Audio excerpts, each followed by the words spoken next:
Friday night we put about 700 pounds of sweaty man meat in it and had it jump up and down, and the whole truck was twisting, but the box wasn't moving. Just a rough guess, but I'd say there's what, 1,200 pounds here?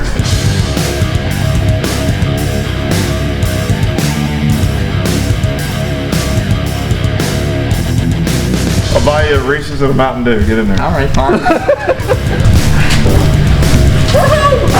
Everybody crawl in there again. All right. Don't step on me.